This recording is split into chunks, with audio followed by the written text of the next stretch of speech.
creemos, ¿verdad? Que cosas mayores va a estar haciendo el Señor, ¿verdad? ¿Y quiénes somos ese pueblo? ¿Quiénes somos el pueblo de Dios? Nosotros, ¿verdad? Y de nosotros resta si nos queremos dejar usar por el Señor. Amén. Para continuar va a quedar nuestro pastor con nosotros, trae el mensaje.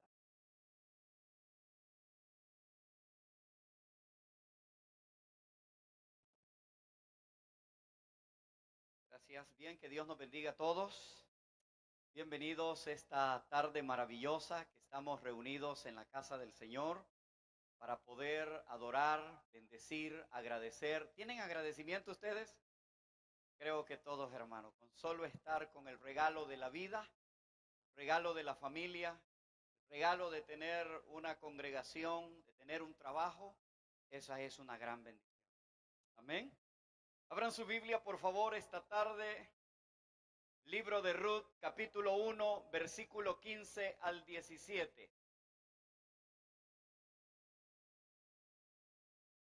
Libro de Ruth, está antes de los jueces, capítulo 1, versículo 15, 16 y 17.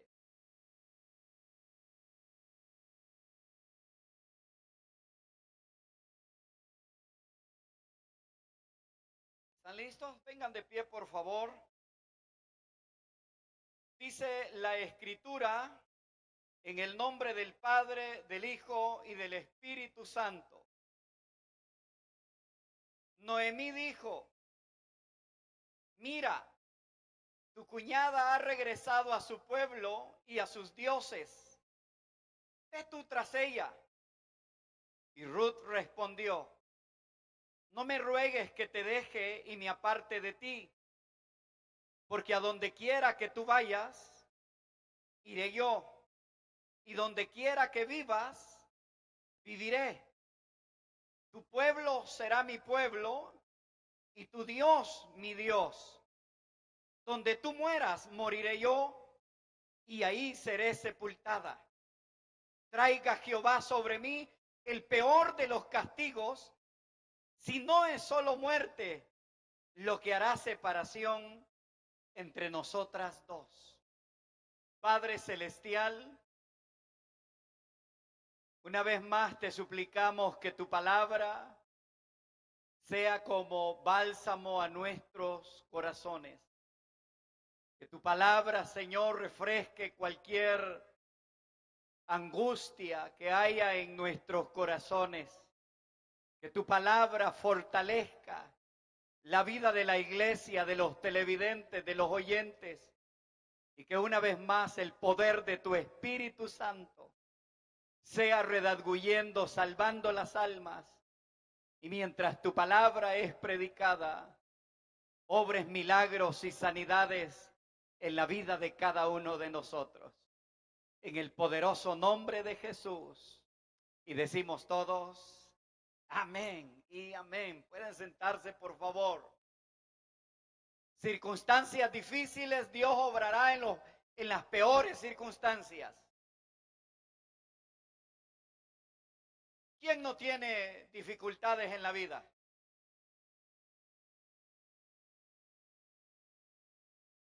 Déjeme decirle de que todos pasamos diferentes procesos. Por eso hay circunstancias difíciles, pero en medio de esas angustias y problemas de la vida diaria, Dios siempre muestra su mano. El libro de Ruth se inicia en el pagano Moab, una región al noreste del Mar Muerto, y luego después el Espíritu Santo inspira al escritor a moverse a Belén. Quiero que se vaya al libro de Jueces, voltee una página atrás y vea en el versículo 21, capítulo 21, versículo 25, lo que estaba sucediendo cuando se escribe el libro de Ruth. Y dice, en aquellos días no había rey en Israel y cada cual hacía lo que bien le parecía. Entonces, cuando se escribe este libro de Ruth, también sobrepasa la rebelión y el fracaso que estaban teniendo los israelitas. La época de los jueces fue un periodo de 400 años después que Israel entrara a la tierra prometida bajo el liderazgo de Josué, antes de que hubieran reyes en Israel. Todos hacían lo que les daba la gana. Entonces, este último versículo nos permite ver que las cosas no estaban muy bien. Este pasaje nos muestra que Israel seguía adorando los ídolos, se volvían en contra de Dios y hacían lo que a ellos les daba, en buen salvadoreño, la santísima gana. Mis queridos hermanos, Jueces capítulo 21, versículo 25 dice: y en estos días no había rey en Israel y cada uno hacía lo que bien le parecía. Pero aparte de eso, vaya hacia Jueces capítulo 2, versículo 16. Y Jehová levantó jueces que los librasen de la mano de los que les despojaban.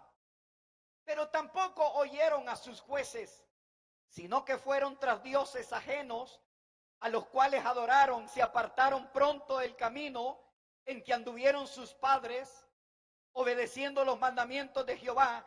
Ellos no hicieron así. Cuando Jehová les enviaba jueces, Jehová estaba con el juez y los libraba de la mano de los enemigos todo el tiempo de aquel juez. Porque Jehová era movido a misericordia por sus gemidos a causa de los que oprimían y los afligían. Versículo 19. Mas acontecía que al morir el juez, ellos volvían atrás y se corrompían más que sus padres, siguiendo a dioses ajenos para servirles e inclinándose delante de ellos, y no se apartaban de sus obras ni de su obstinado camino. Esa era la vida de Israel en este momento. Los oprimían, los maltrataban, pero ellos dejaban a Dios y seguían adorando los ídolos. Y alguien pudiese decir: hermano Misael, pero ¿cómo Dios va a actuar en un momento tan difícil, tan idolátrico, tan rebelde de Israel en medio de todo eso? Según todas las apariencias, los propósitos divinos y la gloria en Israel estaban fracasando. ¿A quién se le ocurre pensar que Dios está metido en esa situación? Si lo han dejado de lado, si se han olvidado de servir al Señor. Y cualquiera de nosotros diría: no, Dios no está con ellos. Muchas veces usted y yo hacemos un juzgamiento muy rápido y decimos: Dios ya no está en tal cosa. Pero en este problemón que usted está viendo, Dios estaba metido en este problema. Yo no sé tus circunstancias. Quizás todas las apariencias dan a entender que tú estás fracasando. Quizás aparentemente no están saliendo las cosas como ustedes quieren o como yo deseo. Y pudiésemos fácilmente decir: Dios se ha olvidado de nosotros y ya no nos escucha. Pero déjame decirte que no. Para Israel posiblemente alguien creyó que estaba fracasando, pero este libro nos da una visión de la obra oculta de Dios durante los peores momentos de Israel. Ruth revela esa mano oculta de Dios en las experiencias amargas de su pueblo. El Señor está en acción siempre, aún en los peores momentos actúa haciendo cosas que nadie más que Él puede ver. Me encanta esto. Hay veces nosotros decimos: todo se terminó. Y decimos, Señor, yo voy a mi culto del domingo, voy a mi culto entre semana, sirvo en un ministerio, hago lo que puedo para servirte. ¿Y por qué están estas cosas así? Circunstancias difíciles. Pero ¿quién te ha dicho a ti que Dios se alejó de ti? Y pensamos erróneamente que Dios se ha apartado de nuestra vida.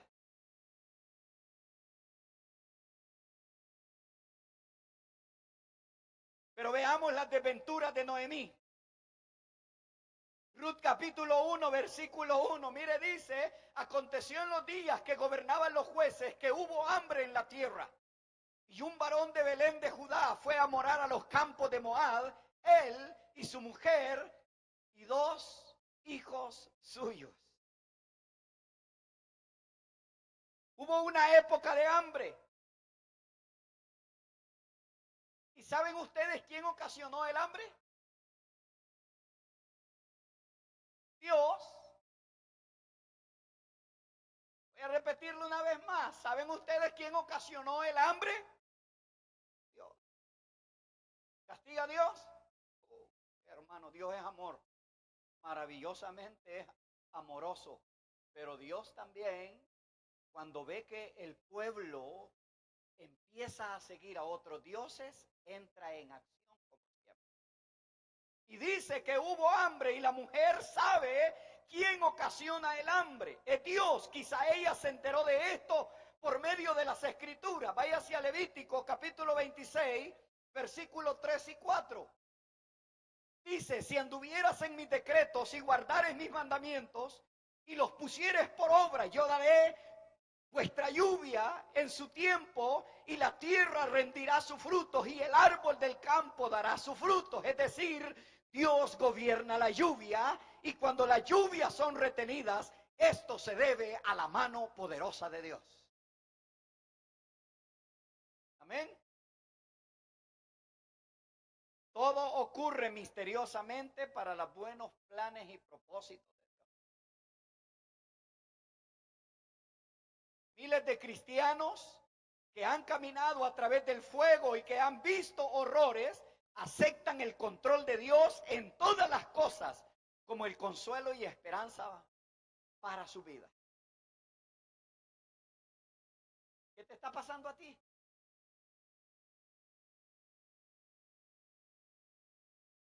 ¿Circunstancias difíciles? Déjame decirte esta tarde, Dios está trabajando en medio de esa dificultad. Dios está trabajando en medio de esa enfermedad.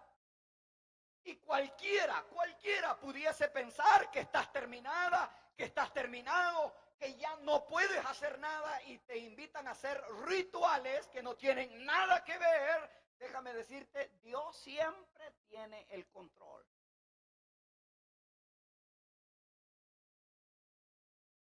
Todos ellos aceptaron el control de Dios en todas las circunstancias. Cuando el mundo se derrumba, necesitamos la seguridad que Dios reina en todo. Es difícil aceptar cuando el dolor es grande. Es difícil aceptar cuando la enfermedad es terminal. Es difícil aceptar cuando nos suceden situaciones que huelen en nuestra humanidad. Sé que es difícil aceptarlo, pero Dios tiene el control. No, de eso te lo garantizo porque la escritura no puede quedar mentirosa.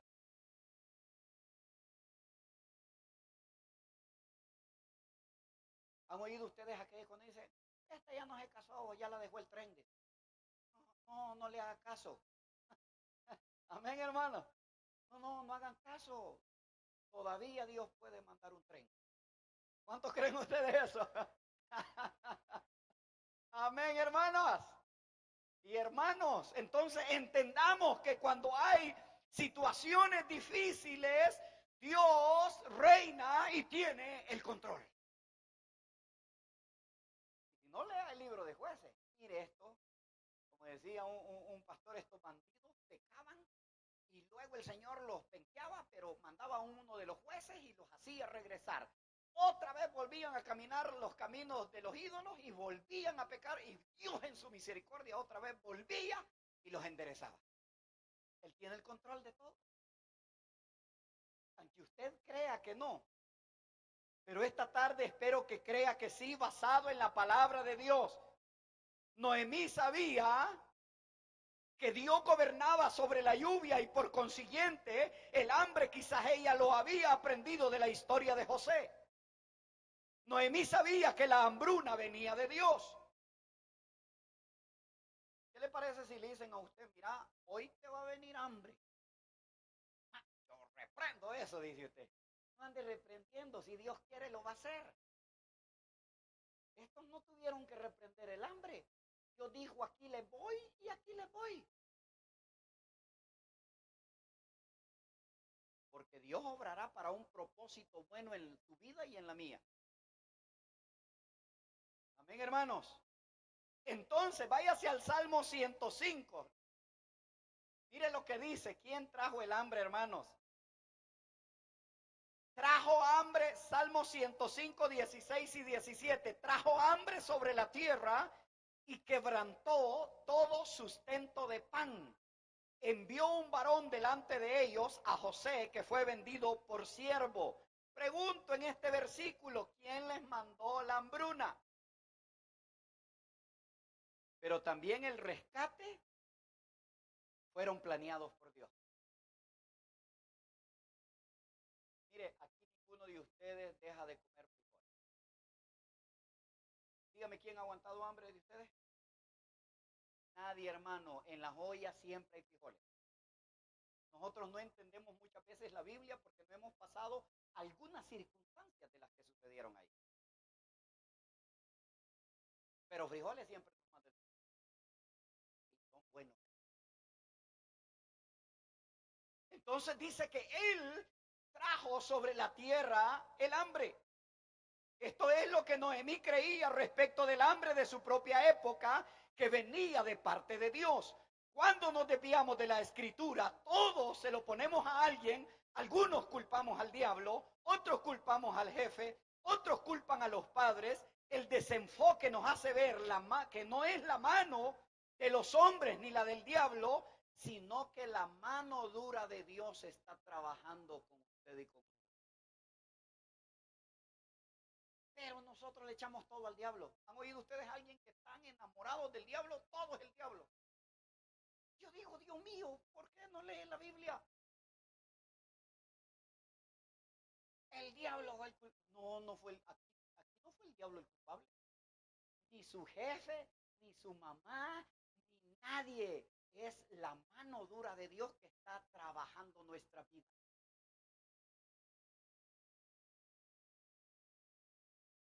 Habían unos músicos que estaban ordenando su tiempo de alabanza y estaban todos listos a empezar el culto. Iba cuando uno de los que andaba arreglando ahí se tropezó, se lleva la guía de conexión donde estaba todo controlado, lo del ministerio de alabanza. Y los hermanos empiezan a decir, el diablo nos está atacando, hermanos, el diablo nos... Y no tenía nada que ver el diablo, el hermano se tropezó y desconectó todo. Hermanos, nosotros somos muy fanáticos alguna vez. Aunque no me digan amén. Así que aquí no fue culpa ni de nadie más que Dios moviendo su mano. Tenga cuidado y no le esté echando la culpa al diablo cuando Dios está trabajando con usted. Ni le eche la culpa a su jefe, ni le eche la culpa a su mamá, ni a su papá. Escúcheme, por favor, cuando nos desenfocamos de la palabra de Dios, nos hace ver que la mano dura de Dios es la que no nos hace ver que esa mano es la que está obrando para nuestro bien. Váyase a Ruth 1:21. Estas palabras son duras. Mire lo que dice, el Todopoderoso me ha afligido. Aflige Dios, hermanos. Después que nos enteramos que hay hambre en Israel, vemos a esta familia saliendo de Israel en dirección a Moab para escapar del hambre. Es una reacción normal.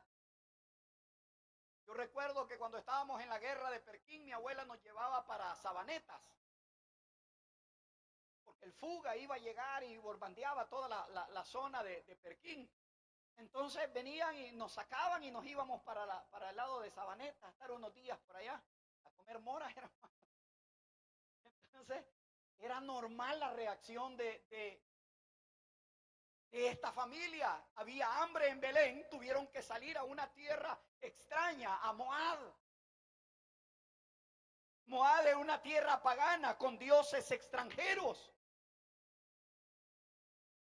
Moab, hermano, era una tierra pagana. Ruth 1:15 dice, y Noemí dijo, he aquí tu cuñada se ha vuelto. Quiero cambiarle ahora la historia. Cuando llegan a Moab, de entrada se le muere el marido a la señora. Y de remate, los hijos se le casan con dos mujeres impías. Óigame, le llegó en combo. Pero no quedó ahí el problema. Primero el marido, después los hijos y después por 10 años esas mujeres estaban estériles, no le dieron nietos. Pero vayamos a la cuarta dificultad difícil, se mueren los dos.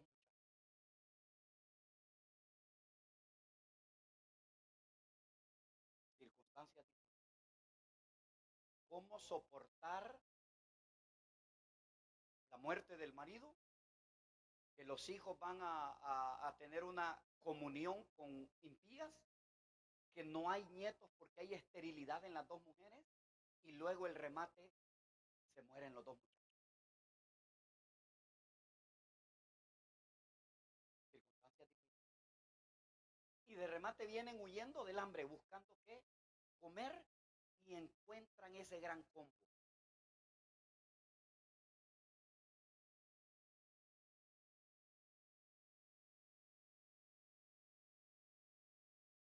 Ajá. Porque ir a Moab era jugar con fuego. Dios había llamado a su pueblo a separarse de las tierras circundantes. Por eso, cuando el esposo de Noemí muere, y dice el versículo Ruth 1:3, y murió Elimelech, marido de Noemí, y quedó ella con sus hijos.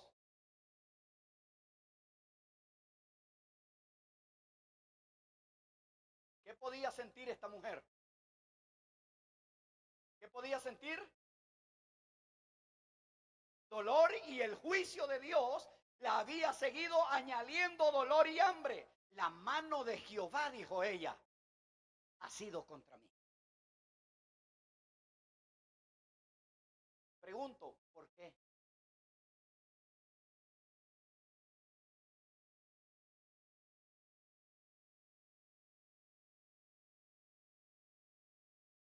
Y luego, mire, los dos hijos de Noemí tomaron las esposas moabitas. Ruth 1:4.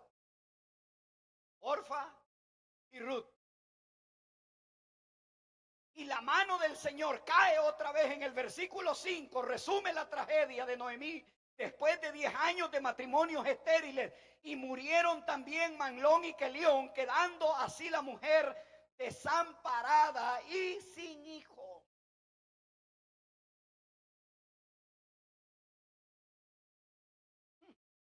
Esta sí era terrible la situación.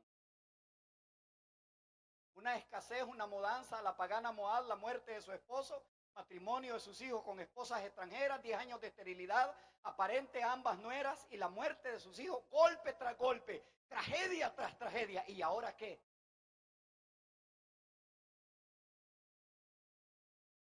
¿Qué puede decir una mujer así? Bueno, Señor, ¿y ahora qué me falta?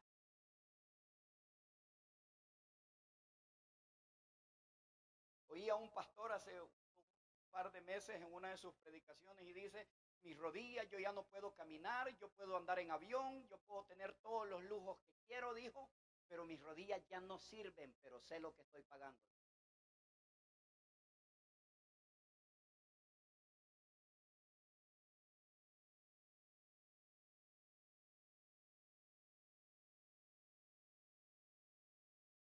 golpe tras golpe.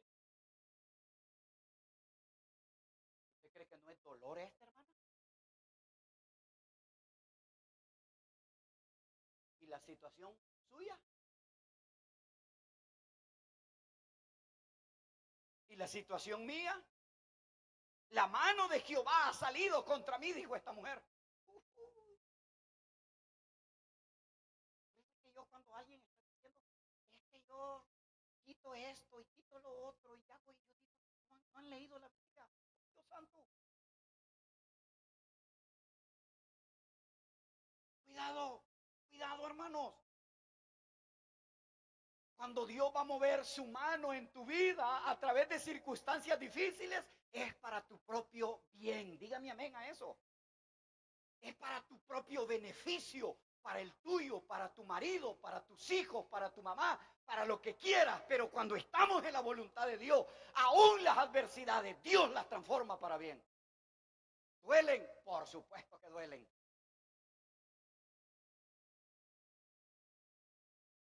¿Cómo dijo ella? En el versículo 6, Noemí se entera ahora que Jehová ha visitado su pueblo para darle pan. Hay un cambio ahora. En ese medio de dolor, en esas circunstancias, esta mujer oye a alguien en Moab. Dice, ya hay pan en Belén. Ya hay pan en Belén. Ya hay pan en Belén. Porque Jehová se volvió a acordar de Belén. Es maravilloso, hermanos. Y decide regresar a Belén con ella. Váyase al versículo 8 al 13. Ella trata de persuadirlas a las nueras que se vuelvan a su casa. Versículo 11. Oiga esto. Noemí respondió, volveos, hijas mías, ¿para qué habéis de ir conmigo?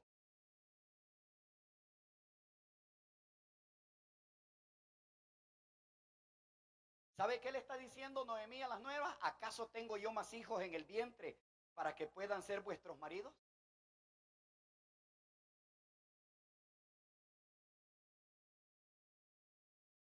Si ustedes tratan de ser fieles a su suegra y al nombre de sus esposos fallecidos, no encontrarán más que sufrimiento conmigo. Eso es lo que le está diciendo.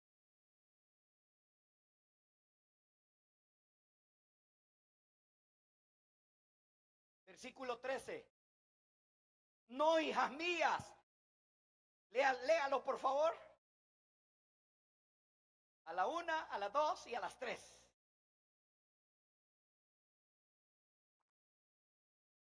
¿Qué mayor amargura tengo yo que vosotras? Pues la mano de Jehová ha salido contra mí. Uy, hermano.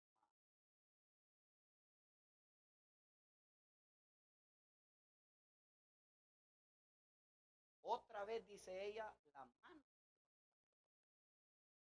Y no solo eso, ahí declara lo que hay en su corazón. ¿Qué había en el corazón de esta mujer? Ah, ay, por supuesto, hermano, si era grande sopapeada la que le había tocado. ¿Quién no va a estar así en una situación difícil? Pero ¿sabe cuándo entra la amargura al corazón? En medio de las pruebas es cuando nosotros nos desenfocamos de la palabra de Dios. Cuando dejamos la palabra de Dios de lado, en medio de los problemas de la vida diaria, la amargura toma posesión en nuestros corazones porque ya no estamos leyendo la Escritura.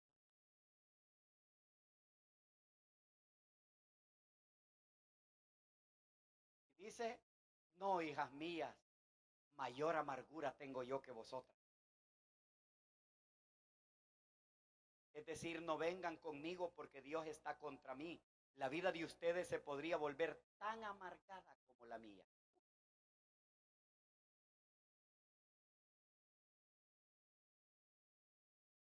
¿Cómo está su corazón, hermano? ¿Quiere conocer a una persona amargada? Ahí le estoy dando el ejemplo.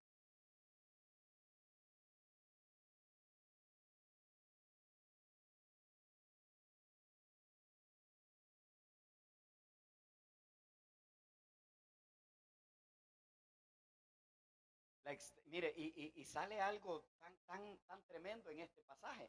En medio de todo eso que les dice que se vayan, que ella no puede darles más hijos, había una extraña costumbre de casarse con los parientes.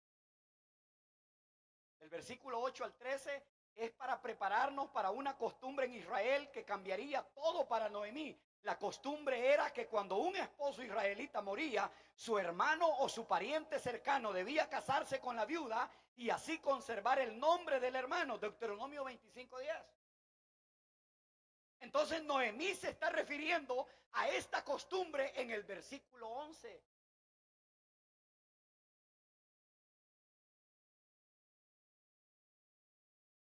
Cuando ella afirma que no tiene hijos, que se casarán con Orfa y con Ruth, ella cree que es inútil que sus nueras permanezcan comprometidas al nombre de la familia. Escúcheme bien, por favor. Acá hay una lección extraordinaria. Exageramos nuestra desesperanza y nos amargamos tanto que no podemos ver los rayos de luz que asoman, que Dios va a dar una salida. Esta señora dijo, señores, ya no hay esperanza, no me sigan a las dos nueras.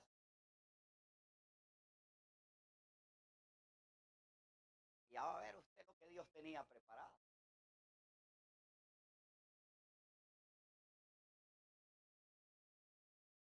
Acá debemos de entender que fue Dios quien conservó a un pariente para prolongar la línea de Noemí. Fue Dios quien detuvo el hambre y abrió el camino de regreso a Belén. Fue Dios quien obligó a Ruth a quedarse con Noemí. Pero Noemí está tan amargada por los duros designios del Señor que no logra ver en su vida la obra misericordiosa y divina de Dios porque se centró en sus problemas y no se centró en Dios.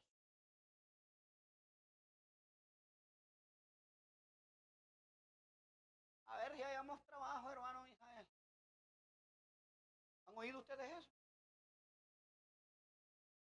Es que esto está, como decimos en buen salvadoreño, se lo digo, es que esto está perro, hermano. Pero eso es cuando nosotros nos desenfocamos de la escritura.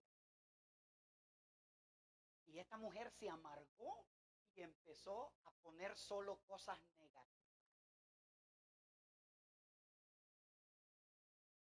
No, yo a la gente negativa le huyo, ¿verdad? Y le regalo ese consejo. Yo no necesito oír cosas negativas. ¿No hay trabajo? Yo digo, sí hay trabajo. Amén, hermano. Es que no sé, sí se encuentra. Escuche por favor, le dice esta señora que está tan amargada por los duros designios del Señor que no logra ver en su vida la obra de misericordia que Dios está a punto de realizar en medio de los 10 años de esterilidad de esta muchacha.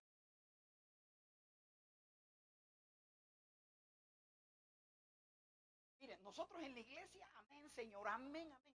Pero cuando estamos en la vida diaria se nos olvida. Y la palabra la tenemos en nuestras manos.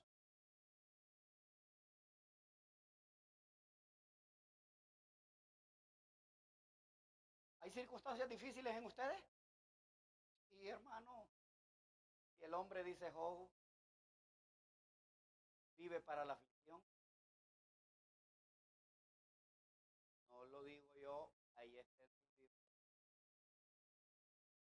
Pero en medio de las aflicciones Dios nos saca adelante.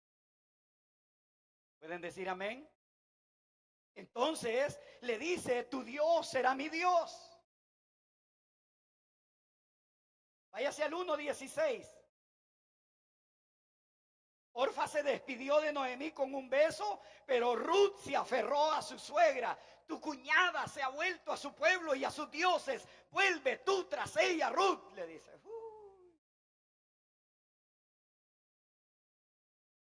Sin embargo, se quedó con Noemí a pesar del aparente futuro de viudez y de esterilidad. Y Ruth estaba joven. Es cuando a una muchacha que tuvo alguna dificultad y le dicen, no, si vos sacas la nota, te puedes volver a casar. Amén. ¿Han oído ustedes eso? Aquí esta muchacha estaba joven y podía rehacer su vida. Y todavía la quería mandar para Moab de regreso, pero ella, Dios trabajando una vez más, se quedó a pesar del aparente futuro de viudez y de esterilidad. Noemí describió el futuro de manera muy desastrosa, pero el compromiso es maravilloso. Versículo 16, tu Dios será mi Dios. Noemí acaba de decir en el versículo 13, la mano de Jehová ha salido contra mí. La experiencia de Noemí con el Señor era amarga, pero a pesar de eso, Ruth abandona su herencia religiosa y hace al Dios de Israel su Dios. Se lo voy a traducir fácilmente. ¿A quién se le ocurre que le diga a usted, mira, no sigas a mi Dios porque mi Dios me ha atormentado tanto que estoy pasando tantas aflicciones porque mi Dios está contra mí? Y todavía aquella mujer le dice, no me interesa eso, voy a seguir a tu Dios. Uy, véalo. No me hubiera estado usted y yo ahí, le decimos, adiós, nos regresamos. ¿Sí o no, hermano? Seamos honestos. Usted cuando ve una cosa difícil y dura, usted dice, no, aquí no paso yo, que pase otro. Pero esta muchacha, a pesar de lo que Noemí le está diciendo, le dijo, tu Dios será mi Dios. Mire qué amargura había en el corazón. Ruth había llegado a confiar en el Señor a pesar de las amargas experiencias de su suegra que había vivido.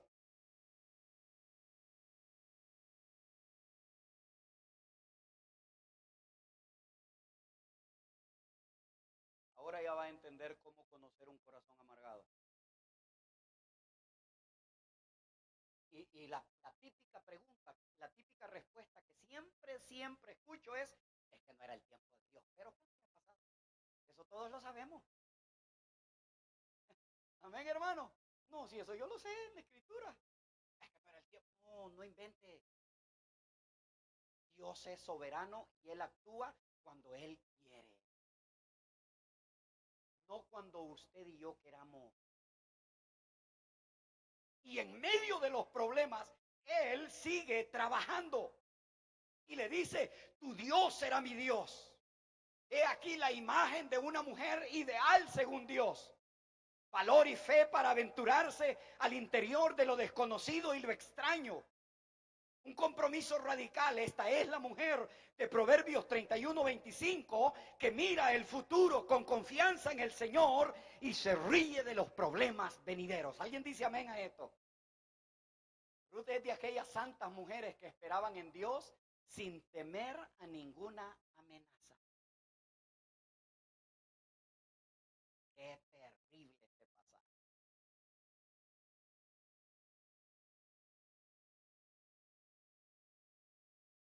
Ajá.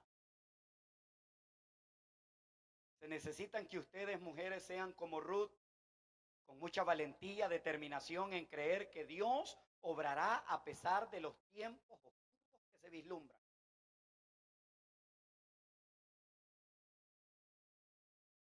Mujeres, jóvenes, ancianas, muchachos, familias en general, en medio de cualquier circunstancia.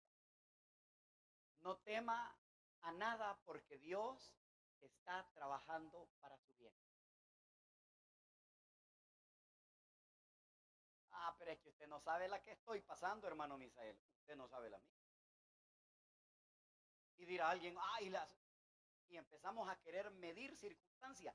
Cada circunstancia es diferente, como Dios no nos va a poner una carga que no podamos llevar. Dios no te va a matar, hermano. Pone atención, por favor, a esto. Dios no le va a poner una carga a nadie que Él sabe que no vas a poder soportar. ¿Alguien dice amén a eso? Así es que no esté usted con temores. Se necesitan mujeres como Ruth. Y ahora las dos regresaron a Belén, en Judea. Versículo 1:19, capítulo 1:19. Aconteció que habiendo entrado en Belén, toda la ciudad se conmovió por causa de ellas y decían, ¿no es esta Noemí? Es una, dice que le tuvieron lástima cuando llegó de regreso a Belén. Era una situación penosa porque la miraron más vieja. ¿Cuántos años había estado en Moab? Y la pena de que se le murió el marido, y la pena que se le murieron los hijos, y la pena que no llevaba nietos, y la pena de regresar. No, si es que le pasó duro. Yo le voy a hacer una pregunta. ¿Le echó la culpa al diablo? Lea su Biblia y no encontrará ni una sola palabra en contra del acusador.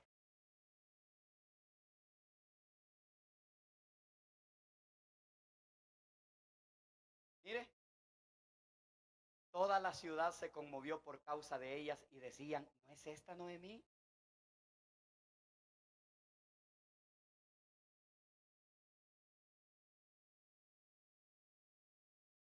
Sin hijos, sin esposo, regresar a casa sin nada. Pero lo que viene es duro. Váyase a Ruth 1:20-21. Mire las palabras de esta mujer. Yo me fui llena de Belén. Ahí es una traducción ya mía en la parte de Belén. Pero Jehová me ha vuelto, ¿cómo la volvió? Con las manos.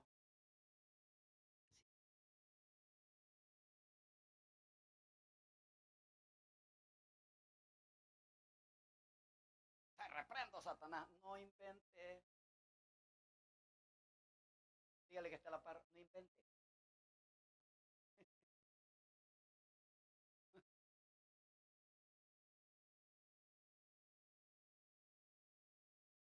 ¿Cómo volvió esta mujer? ¿Por qué me llamaréis Noemí, ya que Jehová ha dado, y esto es duro, porque Jehová ha dado testimonio contra mí y el Todopoderoso que dice al final del versículo?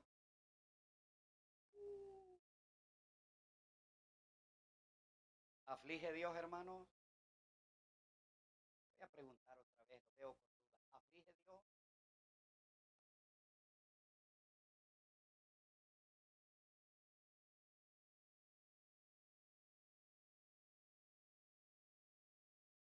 No sé cuál sea tu aflicción ahorita, pero de algo te puedo decir, hermano, que Dios está trabajando para bien. No sé cuál sea, pero Dios la sabe.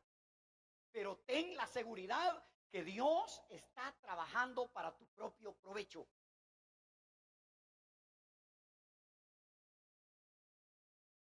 Me dice una señora, fíjese que me dijeron de que me iban a venir un montón de pruebas. Mira de eso, si ahí está en la Biblia ya. Sáqueme el versículo, me dijo. ¿Cómo no? Le dije yo con mucho gusto. Porque es necesario que a través de diversas pruebas tendráis que entrar en el reino de los cielos. Hechos 14:22. Ay, qué revelación más terrible, le que Dios va a trabajar en las circunstancias tuyas o las mías. Al menos ella no da excusas para la obra de Dios. Ella está segura de la soberanía de Dios y sabe que Dios existe, que Dios es soberano y que Dios la ha afligido. Quiero cerrar, voy a hacer una segunda parte el próximo domingo.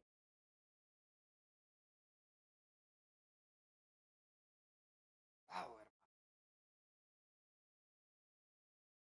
Sin embargo, debe de abrir los ojos del corazón a las señales de los propósitos misericordiosos del Señor, porque los ojos amargados se vuelven ciegos. Dígale que está a la par, los ojos amargados se vuelven ciegos y no miramos el panorama que Dios está trabajando.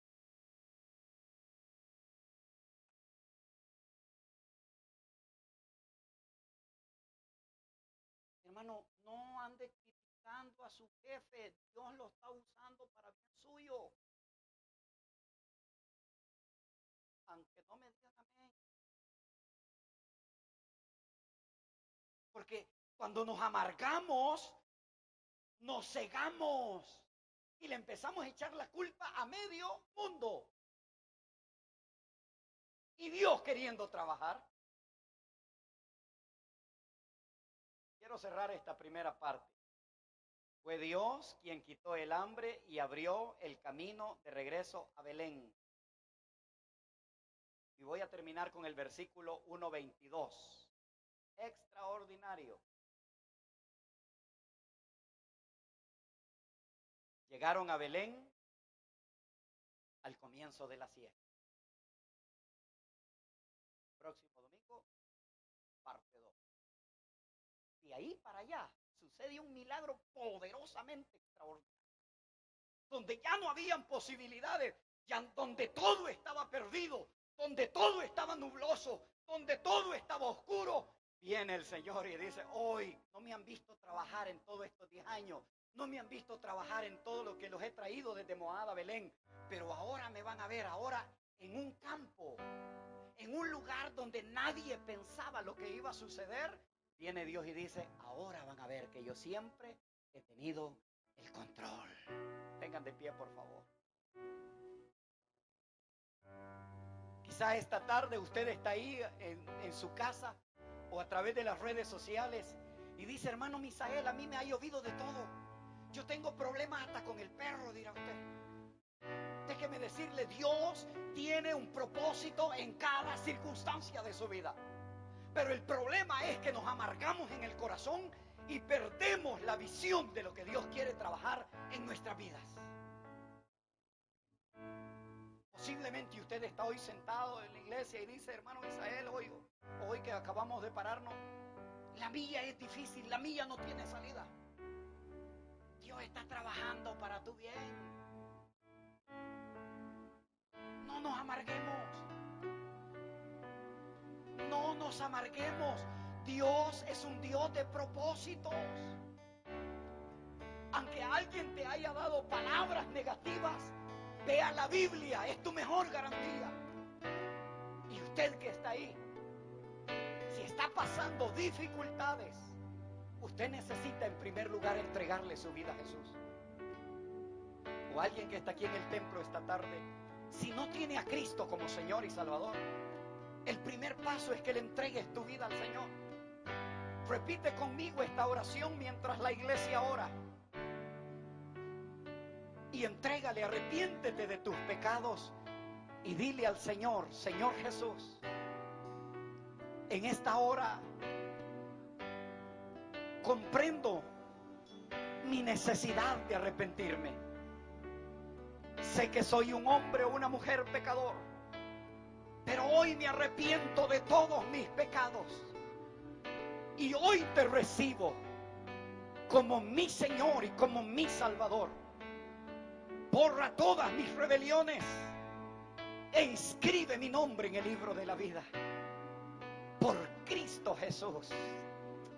Amén. Y amén. Adore al Señor. Adore a Dios esta noche. Hay problemas reales, pero hay un Dios tan real. Adórelo a Él. Cuesta adorar.